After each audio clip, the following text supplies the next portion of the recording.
တာမီမီရဲ့ပညာရေးအတွက်ကမ္ဘာအဆင့်မီလမ်းကြောင်းကိုရှာနေလားဒါမှမဟုတ်သင်ကအလက်ကျစနစ်ကနေပြီးတော့မှရုံထွက်ခြင်းရဲ့အကြောင်းသူတယောက်ဖြစ်ပါသလား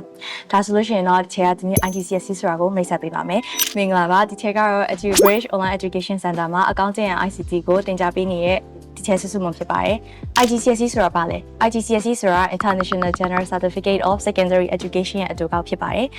IGCSE မှာအသက်14နှစ်ကနေပြီးတော့မှ16နှစ်အတွင်းကျောင်းသူကျောင်းသားတွေအတွက်ရေးဆွဲထားတဲ့ပညာရေးသင်ယူရန်တစ်ခုဖြစ်ပါတယ်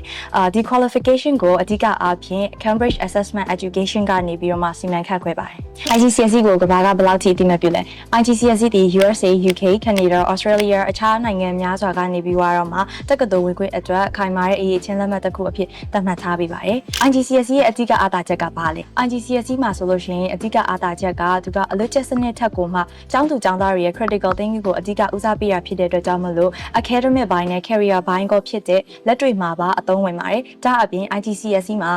ရွေးချယ်စရာဘာသာရပ်ပေါင်းများစွာထဲမှာမိမိရဲ့အားသာချက်ဖြစ်တဲ့မိမိစိတ်ဝင်စားတဲ့ဘာသာရပ်ကိုစိတ်ကြိုက်ရွေးချယ်နိုင်ပါတယ်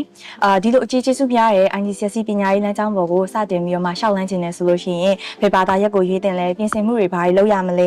ဆိုတော့မိခွန်းတွေအများကြီးခေါင်းထဲရောက်လာနိုင်တယ်ပေါ့နော်ဒီမိခွန်းတွေအားလုံးအတွက်မကြခင်မှာ EduBridge ကနေပြီးတော့မှ webinar လေးတစ်ခုရှိရမလို့ page ကို like and follow လေးလုပ်ခဲ့ပါရှင်